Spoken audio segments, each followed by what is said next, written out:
Hello दोस्तों, कैसे हैं सब। मेरा नाम है हिमांशु और मैं स्वागत करता हूं आप सबका आपके अपने चैनल कॉमिक वर्ल्ड पर। तो चलिए दोस्तों, शुरू करते हैं किंग कॉमिक्स में एक हॉरर कॉमिक्स, कोबड़ा। तो चलिए शुरू करते हैं।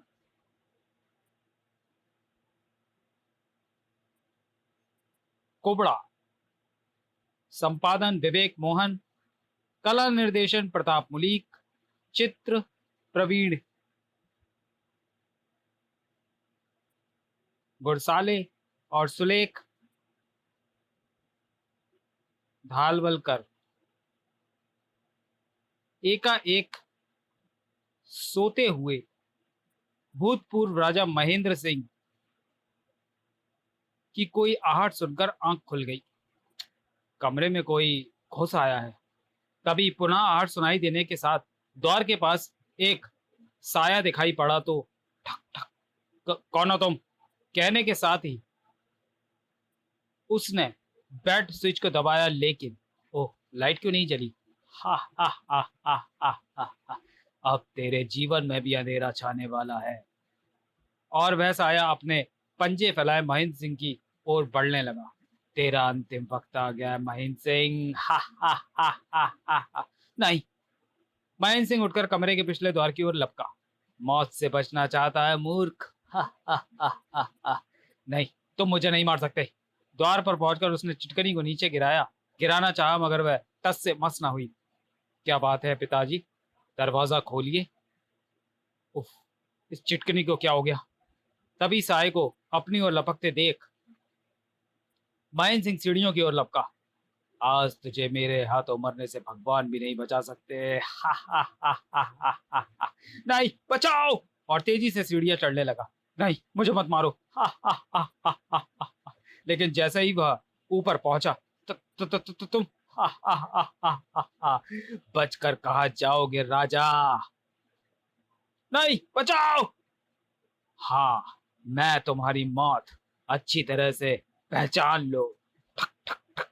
महेंद्र सिंह ने सीढ़ियां उतरने के लिए नीचे की ओर कदम बढ़ाए। ओ बचाओ। हा हा हा हा हा। लेकिन तभी साय ने पीछे से उसे एक जोर का धक्का दिया और सीढ़ियों पर लुढ़कता हुआ महेंद्र सिंह नीचे जा गिरा। तभी साय के हाथ को हरकत करते देख मैं मदद के लिए चिल्लाया और उठना चाहा। हा हा हा हा हा। अब तू नहीं बचेगा राजा। पिताजी खतरे में, द्वार तोड़ लो। दरवाजा खोलिए पिताजी। उफ, नहीं, बचाओ। और बचाओ। महेंद्र सिंह की अंतिम दर्दनाक चीख गूंज उठी। उसी क्षण भाग और फिर कमरे का दृश्य देखते ही सबके मुंह से चीखें गूंज उठी। लेकिन वैसा आया, न जाने वहां से कैसे पहले गायब हो गया था। नहीं, पिताजी, स्वामी। एक नौकरानी ने बिजली का स्विच दबाया तो कमरे की ट्यूबलाइट के साथ बेड स्विच से संबंधित लाइटें भी जल उठी। कमाल है, मालिक ने लाइट क्यों नहीं जलाई थी। अरे, बेड स्विच दबाए बिना ही वो बल्ब कैसे चल उठा। राजा महेंद्र सिंह जीवित होता, वह भी बेड लाइट जलते देख आश्चर्यचकित हुए बिना ना रहता। पिताजी की किसी ने हत्या की है। पुलिस को फोन करो सूरत। लेकिन हत्यारा कहाँ गया। वह ऊपर वाली खिड़की से लगे रेन वाटर पाइप के सहारे निकल भागा होगा। लेकिन पिताजी ने उस जालिम का क्या बिगाड़ा था। कुछ देर पश्चात ही पुलिस घटनास्थल पर पहुंच गई और इंस्पेक्टर तारकुंडे ने बयान आदि लेने के साथ घटनास्थल की जांच की, मगर उसके हाथ कुछ नहीं लगा। कातिल कोई बहुत ही होशियार व्यक्ति है, जिसने अपने पीछे एक भी सबूत नहीं छोड़ा है। फिर शव कब तक मिल जाएगा इंस्पेक्टर। आज ठीक दोपहर 2 बजे शव लेने शवगृह पहुंच जाएं। और आवश्यक कानूनी कार्रवाई करने के बाद लाश को पोस्टमार्टम के लिए भिजवा दिया। तब तक सुबह हो चुकी थी। तत्पश्चात इंस्पेक्टर तारकुंडे पुलिस स्टेशन रवाना हो गया। भूतपूर्व राजा की हत्या का मामला है और हत्यारे ने मामूली सा सुराग तक नहीं छोड़ा है। पुलिस स्टेशन पहुंचकर इंस्पेक्टर तारकुंडे ने सबसे पहले जाकर एसपी राम सिंह को सारे मामले की जानकारी दी। हत्यारा रेन वाटर पाइप के रास्ते फरार हुआ होगा, मगर रेन वाटर पाइप से लगी खिड़की भीतर से बंद थी और नीचे भी पांव का कोई चिन्ह नहीं मिला सर। ओह, बड़ा पेचीदा केस साबित होगा तब तो ये। Yes sir. फिलहाल तो आगे बढ़ने के लिए हमारे पास पोस्टमार्टम रिपोर्ट की प्रतीक्षा के सिवा कुछ भी नहीं है। ठीक है, पोस्टमार्टम रिपोर्ट आने दो, फिर देखेंगे अगला कदम क्या उठाया जाए। दोपहर के लगभग 2:30 बजे राजा साहब के पुत्र उनका शव शव गृह के बंगले में ले आए तो महाराज के शव को शॉल में लपेटकर इसी गाड़ी से शमशान गृह तक ले जाया जाए। क्यों माँ? जैसे तुम लोग उचित समझो करो बेटे। बड़े भैया ठीक कहते हैं, यही उचित रहेगा। परंतु तभी सब चौंक उठे। नहीं, मालिक के शव को अपनी गाड़ी में लाद कर शमशान गृह तक मैं ले जाऊंगा। ये तुम क्या कह रहे हो कुबड़े? कुबड़ा? मैं महाराज का चहेता था मालकिन, वह मुझसे बहुत स्नेह करते थे, इसलिए मेरी इस छोटी सी इच्छा को मत ठुकराओ मालकिन। कुबड़े की दशा देखकर सब लोग द्रवित हो उठे। शव को कुबड़े वाली गाड़ी में रख दिया गया और वह शमशान गृह की ओर चल पड़ा। शमशान गृह में पहुंचकर जैसे ही राजा साहब के बड़े बेटे हाकिम सिंह ने उनके शव को अग्नि दिखाई तो कुबड़ा फपक फपक कर रोने लगा। अब महाराज कभी वापस नहीं आएंगे। मत रो कुबड़े। कुबड़े के रुदन ने हर आंख में आंसू ला दिए थे। उसी रात, उठो पुत्र, घोड़साल में तुम्हारी कोई बहुत बेचैनी से प्रतीक्षा कर रहा है। हाकिम सिंह नींद में उठा। मुझे घुड़साल में पहुंचना है। लेकिन उसकी आंखें बंद नहीं थी और द्वार के पास पहुंचकर उसने कमरे की चिटकनी गिराई और बाहर निकल चला। घोड़साल में दाखिल होते ही उसकी निगाह वहां पर खड़ी अपनी घोड़ा गाड़ी पर गई। मेरी प्यारी घोड़ा गाड़ी। वह तुरंत घोड़ा गाड़ी की ओर लपका।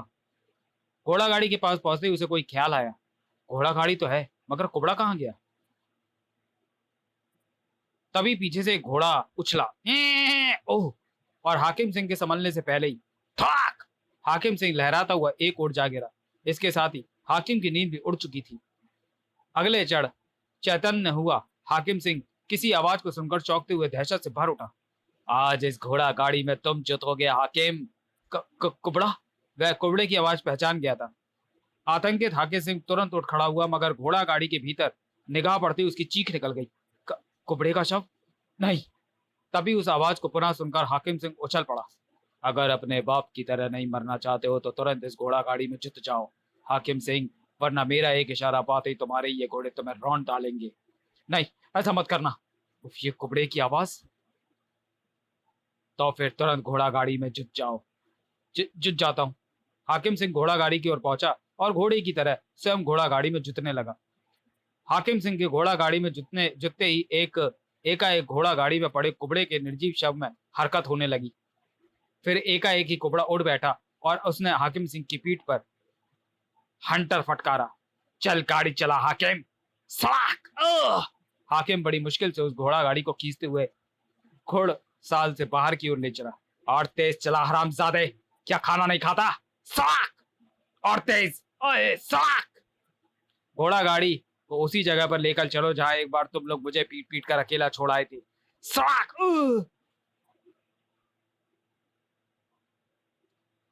थोड़ी देर पश्चात ही घोड़ा गाड़ी जब एक चट्टान के पास पहुंचकर रुकी तो हाकिम सिंह अधमरा हो चुका था। कहो हाकिम, याद आया कुछ? मुझे माफ कर दो। कुबड़ा जैसे स्वयं में ही बड़बड़ाया। तुझे माफ कर दूं? यानी कि मैं चैन ना पा सकूं? नहीं, ऐसा नहीं हो सकता। और वापस चलो। उफ! फिर ताक ताक! आई! तेज दौड़ और तेज। बंगले तक पहुंचते ही हाकिम एक भयानक डकार के साथ लहरा उठा। अगले क्षण थाक! नीचे गिरने से पहले ही कुबड़ा निर्जीव हो चुका था। सुबह जैसे ही एक नौकर की निगाह हाकिम सिंह के शव पर पड़ी, मालिक! मगर कुबड़े का जिस्म वहां से नदारद था। नौकर भागता हुआ भीतर की ओर भागा। मालकिन, छोटे मालिक! तुरंत ही भागते हुए राजा साहब के अन्य पुत्र तथा उनकी विधवा पत्नी बाहर आए। क्या हुआ मेरे लाल को? भैया! घटनास्थल पर पहुंचती, भैया! नहीं! महारानी तो अगले ही पल इस सदमे से बेहोश होकर गिरी। मालकिन! मां! मां को अंदर ले जाओ भैया। सूरज सिंह मां को अंदर ले गया। अचानक शंकर सिंह को कोई ख्याल आया और कुबड़ा कहाँ है? अपनी कोठरी में सो रहा होगा मालिक। जाकर उसकी कोठरी में देखकर आओ कि वह क्या कर रहा है। अभी जाता हूँ मालिक। नौकर चला गया, मगर जल्दी ही वह वापस लौट आया। कुबड़ा सो रहा है सरकार। ओह! उसी दोपहर हाकिम सिंह का दाह संस्कार कर दिया गया, मगर उसके तीनों भाइयों के दिलों में एक ज्वाला धधक रही थी। कौन है जिसने हमारे हंसते खेलते पिताजी और भाई को हमसे छीन लिया है? समझ में नहीं आता। हमारा शत्रु कौन पैदा हो गया है? मुझे ये किसी आदमी का नहीं, किसी दुष्ट आत्मा का कृत्य लगता है। दुष्ट आत्मा हो या आदमी, अब वह हमारी नजरों से बचकर नहीं रह सकेगा। वो कैसे? मैं अपने दोस्त तांत्रिक कपाली के पास जा रहा हूँ। वह उस हत्यारे का पता ही नहीं लगा लेगा, बल्कि हत्यारे को खींचकर हम तक भी पहुंचा देगा। फिर तो जल्दी जाओ शंकर, अपने साथ कुबड़े को भी ले जाना। थोड़ी देर बाद ही शंकर सिंह तांत्रिक कपाली की ओर रवाना हो गया। कुबड़ा केवल हमारे मनोरंजन तथा गाड़ी खींचने का साधन है, अन्य किसी काम का नहीं। लेकिन अभी वह कुछ दूरी गया था कि आए, वह तो कपाली आ रहा लगता है। कपाली के पास पहुंचकर वो घोड़े से उतर गया। कपाली तुम? हाँ शंकर, मैंने ध्यान द्वारा सब समाचार जान लिया था और खेत प्रकट करने आ रहा था। ओह, मैं तुम्हारे पास उस हत्यारे के बारे में जानने के लिए आ रहा था कपाली। ओह, इसके लिए हमें एकांत और चट्टानी स्थान की आवश्यकता है। तुम घोड़े पर सवार हो जाओ कपाली, मैं तुम्हें वहां ले चलूंगा। कपाली घोड़े पर सवार हो गया और शंकर सिंह ने घोड़े के एंड लगाकर उसे आगे दौड़ाना प्रारंभ कर दिया। अब हाँ, हत्यारा हमारे हाथों नहीं बचेगा। शीघ्र ही सामने चट्टानी इलाका शुरू होता नजर आया। घोड़ा वहीं रोकना जहां मैं तुम्हें बताऊं। अच्छा। एक स्थान पर कपाली ने रुकने का संकेत किया। यही रोक दो शंकर। ठीक है। शंकर सिंह ने घोड़ा रोक दिया और दोनों घोड़े पर से उतर गए। इस जगह को पहचानते हो शंकर सिंह? मैं कुछ समझा नहीं। याद करके देखो, शायद कुछ याद आ जाए। हाँ, एक दिन एक दिलचस्प घटना अवश्य घटी थी और उसकी आंखों के सामने अतीत का एक दृश्य घूम गया। नाच कुबड़े नाच। मुझे नाचना नहीं आता सरकार। कैसे नहीं आता साले, तेरा तो बाप भी नाचेगा। लेकिन एक ख्याल ने उसे चौंका दिया। कपाली का इस घटना से क्या संबंध? उसने कपाली की ओर घूमकर देखा तो अरे, कपाली कहाँ गया? तभी उसकी निगाह पेड़ की ओर गई और वह उछल पड़ा। कुबड़ा! उसके दिल में एक अनजानी दहशत सवार होने लगी और वह चिल्ला उठा, कपाली तुम कहाँ हो? तभी वह भयभीत होकर चीख उठा, नहीं! उसने वहां से भागना चाहा, मगर तभी उन असाधारण रूप से लंबे हुए हाथों ने उसे अपनी गिरफ्त में कसकर ऊपर उठाना शुरू कर दिया। छोड़ दो मुझे, बचाओ! अब तुम्हारी मरने की बारी है शंकर। आ! और फिर ऊपर उठे शंकर सिंह को कुबड़े के हाथों ने अचानक उस चट्टान की ओर फेंक मारा। शंकर सिंह का सिर चट्टान से टकराते ही तरबूज की तरफ पट गया।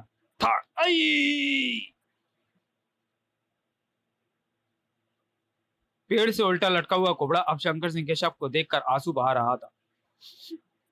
लगभग आधा घंटा पश्चात कपाली राजा साहब के बंगले में दाखिल हुआ तो अरे कपाली तुम शंकर सिंह को कहाँ छोड़ा है? ओह, शंकर सिंह कुबड़े के साथ मेरे डेरे से मेरा अभिमंत्रित त्रिशूल लेने गया है। आओ मेरे कक्ष में चलते हैं।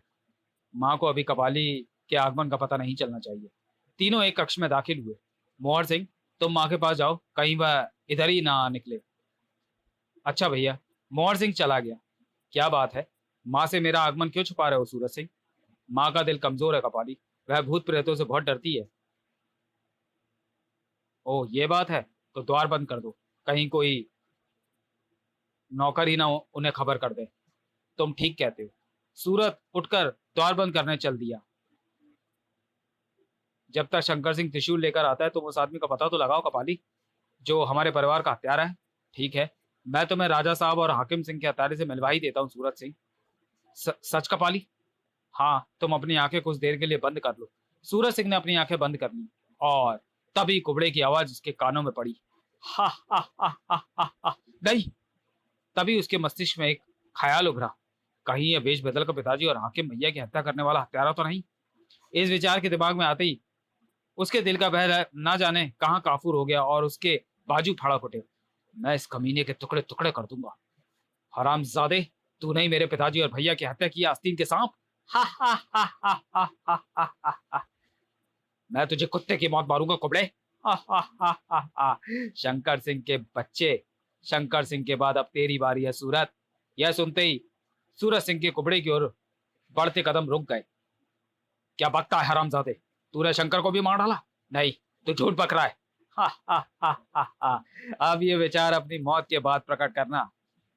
यह हत्यारा हमसे पिट पिट कर अनेकों बार अधमरा होने के बावजूद आज ऊंचे स्वर में क्यों बोल रहा है? अवश्य इसके पास कोई छुपा हुआ हथियार है जिसके कारण यह हौसले का बुलंद हो रहा है। मन में इस विचार के आते ही सूरज सिंह ने लपक कर एक कुर्सी उठा ली। हा हा हा कुबड़े, अब देख मैं तुझे किस तरह से तड़पा तड़पा कर मारता हूँ। हाँ, मरने से पहले मुझे तुम्हारी यह हसरत अवश्य पूरी करनी है। हा हा हा हा हा हा हा। अचानक सूरज सिंह ने कुबड़े पर कुर्सी फेंक मारी। तो देख कमीने, मेरे प्रहारों का परिणाम। साय! हा हा हा हा हा। लेकिन कुबड़े की पीठ से टकराकर कुर्सी के टुकड़े हो गए। ताक था। देखता हूं तेरे ये कहे कहे कितनी देर चलते हैं हरामजादे। हा हा हा। मरने से पहले तू सब कुछ करके देख ले सूरज। सूरज सिंह ने उस बड़ी मेज को उठा लिया। अब देख कुबड़े, कैसे इस मेज के नीचे दबता है तू। सूरज सिंह ने मेज को कुबड़े पर उछाल दिया। या! किंतु आश्चर्य, कुबड़े ने अपनी ओर आती मेज पर एक घूंसा दे मारा। ठाक! और हा हा हा हा हा हा। यह देखकर सूरज सिंह जैसे पागल होता। ठाक ठाक! मैं तुझे खत्म कर डालूंगा हरामजादे। तभी बाहर से आवाजों के साथ जोरों से द्वार खटखटाया जाने लगा। अब हम सब मिलकर तेरा कीमा बनाएंगे कुत्ते। भैया दरवाजा खोलो। वह भीतर से कैसी आवाजें आ रही है? द्वार खोलो बेटा, द्वार खोलो मालिक। अब मुझे तेरा अंत कर देना चाहिए सूरज।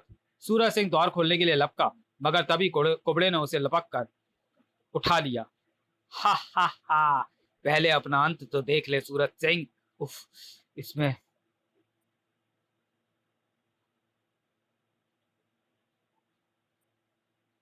हरानी शक्ति कहां से आ गई?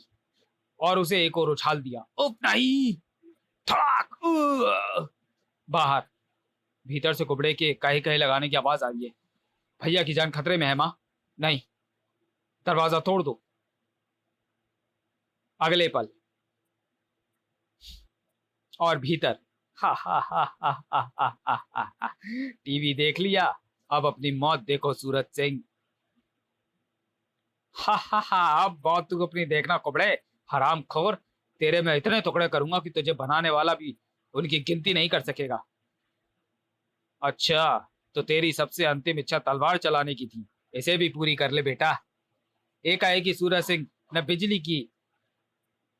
बिजली को भी मात करने वाली फुर्ती के साथ कुबड़े पर तलवार का बहुत भयंकर ढंग से वार किया, मगर हा हा हा हा हा। यही तलवार अब तेरा अंत करेगी सूरज। उफ नहीं, यह आदमी नहीं हो सकता। यह देखकर सूरज सिंह बौखला उठा और वह कुबड़े पर तलवार के अंधाधुंध वार करने लगा, लेकिन साय साय हा हा हा हा हा साय। कहो सूरज, मरने से पहले ही थक गए? कुबड़ा उछलते कूदते हुए आश्चर्यजनक फुर्ती के साथ उसके हर वार को बचाता चला गया। खाक! अचानक तभी सूरज ने कुबड़े पर अपनी ढाल से प्रहार कर डाला। धार! एकाएक कुबड़े ने उसे लपक कर दोनों बाजुओं में उठा लिया।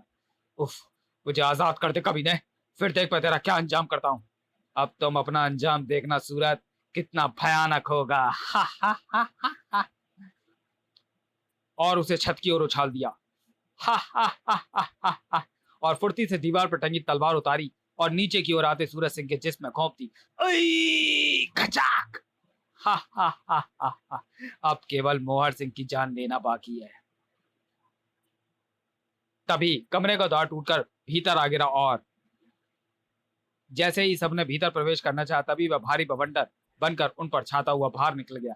उफ, ये बवंडर! आए उफ! वह सब नीचे जा गिरे। फिर उठकर उन्होंने जैसे ही कमरे में दाखिल होना चाहा, नहीं मेरे लाल! कुबड़ा कहाँ गया? भैया! राजा साहब की पत्नी पचाड़ खाकर वहीं गिर पड़ी। माँ! उफ, ये क्या हो रहा है? मोहर सिंह ने अपनी माँ को ले जाकर दूसरे कक्ष में लिटा दिया और जाओ, उस कुबड़े को पकड़कर मेरे पास लाओ। जी सरकार। सभी नौकर बाहर निकल गए। फिर मोहर सिंह ने फोन उठाकर पुलिस स्टेशन के नंबर मिलाए। हेलो पुलिस स्टेशन, मैं राजा महेंद्र सिंह का पुत्र मोहर सिंह बोल रहा हूँ। मेरे बड़े भाई सूरज सिंह का खून हो गया है। क्या? हम अभी पहुंच रहे हैं, लेकिन इंस्पेक्टर तारकुंडे तो आपके ही बंगले की ओर बहुत देर से निकले हुए हैं। क्या वे वहां नहीं पहुंचे? नहीं ऑफिसर, यहाँ कोई पहुंचा होता तो फिर आप लोगों को मुझे फोन करने की क्या आवश्यकता थी। ओह, हम शीघ्र पहुंच रहे हैं। इसके साथ ही उधर से संबंध विच्छेद हो गया। मोहर सिंह को फोन रखते हुए अचानक शंकर सिंह का ध्यान हो आया और वह उछल पड़ा। शंकर सिंह कहाँ गया? उफ, वह कपाली! वह तेजी से कमरे की बाहर की ओर लपका। उफ, कहीं सूरज सिंह भैया की हत्या उस कपाली ने तो नहीं की? और सूरज सिंह के शव वाले कमरे में पहुंच गया। ओह, द्वार तो बाहर से बंद था, फिर कपाली कहाँ गायब हो गया? ऐसा ही पिताजी की हत्या के समय हुआ था। तभी वहां पर नौकरों ने उसे एक नई सूचना देकर और स्तब्ध कर दिया। कुबड़ा तो अपनी कोठरी में मरा पड़ा है मालिक। क्या? फिर भीतर हमने अठास लगाती आवाज किसकी सुनी थी? आवाज तो कुबड़े की ही थी मालिक, लेकिन सुबह जब बड़े मालिक के कहने पर मैं कुबड़े को देखने गया तो शायद वह तब भी मृत था। उसी क्षण एक कांस्टेबल ने वहां पहुंचकर इससे भी स्तब्ध कर देने वाली सूचना दी। चट्टानों के पास आपके भाई शंकर सिंह की किसी ने हत्या कर दी है। इंस्पेक्टर तारकुंडे ने आपको वहां बुलाया। ओह नहीं। उफ, एक भाई की हत्या यहाँ भी। मोहर सिंह नौकरों को रानी साहिबा का ख्याल रखने का आदेश देकर उस सिपाही के साथ चल दिया। वह कौन जालिम है जो हमारे कुल का नामो निशान तक मिटा देने पर तुला हुआ है। मोहर सिंह के जाने के थोड़ी देर पश्चात ही सब इंस्पेक्टर यादव आवश्यक स्टाफ के साथ वहां पर पहुंच गया और रानी साहिबा को होश में लाने के बाद वह लोग अपनी कार्रवाई में जुट गए। तुम्हारा कानून उस हत्यारों को कब पकड़ेगा इंस्पेक्टर? जब उसने हमारे कुल के सभी चिराग बुझा दिए होंगे तब। पुलिस के पास हत्यारे को पकड़ने के लिए जादू नहीं होता रानी साहिबा। वह सुराग और हत्यारे से छूट गए सबूतों के आधार पर ही हत्यारे तक पहुंचती है। मगर हत्यारा हमारे पहुंचने से पहले ही अपना काम कर जाए तो हम क्या कर सकते हैं? फिर लाश को पोस्टमार्टम के लिए रवाना करने के साथ ही पुलिस भी वहां से चली गई। अगले दिन दोनों लाशों का एक साथ दाह संस्कार कर दिया गया। आज शाम की फ्लाइट से ही मैं मोहर सिंह को साथ लेकर कनाडा चली जाऊंगी। अपने जीवन में यह दिन भी देखना था मुझे, लेकिन कुबड़े के शव की परवाह किसी को नहीं थी। उसी शाम और थोड़ी देर पश्चात, आप लोग क्या लेंगे सर? एक कॉफी? मुझे भी कॉफी देना मैडम। ओह, कुबड़े की आवाज। तो कुबड़ा, कुबड़े तुम? हा हा, सॉरी। रानी साहिबा तथा मोहर सिंह ने चौक का तुरंत पीछे देखा। तो कुबड़ा, कुबड़े तुम? हा हा हा, मैं कुबड़ा नहीं हूं। कुबड़े के मृत शरीर में वास करने वाले उसके बाप शामू की आत्मा है जो अपना बदला लेने के लिए अब तक भटक रही है। कैसा बदला? तुम नहीं जानती मालकिन, मगर मैं बनाऊंगा। अवश्य सुनो, मैं बताऊंगा, अवश्य सुनो। और शामू की आत्मा बताने लगी। कहानी यहां से शुरू होती है जब, बधाई हो शामू, तुम्हारी पत्नी ने एक पुत्र को जन्म दिया है। लेकिन अफसोस, मैं माँ को बचा ना सकी और बच्चे की पीठ पर कुबड़ है। ओह। पत्नी का अंतिम संस्कार करने के बाद मेरे लिए बच्चे की परवरिश की समस्या आ खड़ी हुई। तुम चिंता मत करो शामू, कुबड़े का हमारे बच्चों के साथ पालन पोषण होता रहेगा। हाँ शामू। उसका नाम ही कुबड़ा पड़ गया और धीरे धीरे वह बड़ा होने लगा। कुबड़ा है तो क्या हुआ, है तो पुत्र रत्न, और वो भी मेरी पत्नी की अंतिम निशानी है। लेकिन उसका कुबड़ा होना जैसे उसके लिए ही नहीं, मेरे लिए भी बहुत बड़ा अभिशाप था। चल मेरे घोड़े, ढम ढम ढम। आह, हा हा हा हा हा। हाकिम भैया, कुबड़े की सवारी मैं भी करूंगा। मैं भी। उसकी दुर्दशा देखकर मेरे सीने में आग लग उठती, किंतु मेरी औकात मुझे बेबस बना देती। उफ, ये मेरे मालिक के बेटे ना होते तो चारों को काट कर रख देता। यह जुल्म मत करो छोटे मालिक, कुबड़ा मर जाएगा। हा हा हा, कुबड़े को हम मारेंगे, मरने नहीं देंगे शामू। आ जाओ, तुम लोग भी चढ़ जाओ पीछे से। हाँ, आ रहे हैं भैया। बाबा बचाओ। हाय मेरा बच्चा। अरे कुबड़े, तू तो भूस का ढेर निकला रे। मैंने कहा था ना मेरे बच्चे को छोड़ दो। ताक। हाय मेरे बच्चे, तेरी किस्मत ही तेरी दुश्मन है। हराम खोर, दो टके के नौकर, तूने मुझ पर हाथ उठाया, तेरा खून पी जाएंगे। था ताक। और बाद में, कुत्ते, तूने अपने मालिक को थप्पड़ मारा, आज मैं तेरी खाल खींच लूंगा। साक। मेरे बाबा को छोड़ दो। आज के बाद तूने कभी कुबड़े की हिमायत की तो तेरी जान ले लूंगा। साक। बाबा। आपने आपने शामू को पीट कर अच्छा नहीं किया स्वामी। गलती हमारे बच्चों की भी थी। तुम नहीं जानती गायत्री, इन छोटे लोगों को सबक न सिखाया जाए तो ये लोग एक दिन मालिक का ही गिरेबान पकड़ लेते हैं। उस दिन के बाद मैंने और कुबड़े ने जैसे मन ही मन हर अत्याचार को सहन करने का समझौता कर लिया था। मुझे छोड़ दो, मैं डूब जाऊंगा मालिक। हम तुम्हें डूबने देंगे तो हमारा मनोरंजन कौन करेगा कुबड़े? अपने मनोरंजन के लिए वह उस दुर्भाग्य के मारे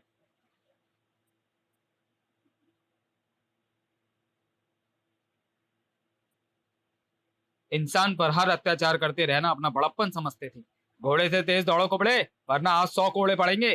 दौड़ कुबड़े दौड़।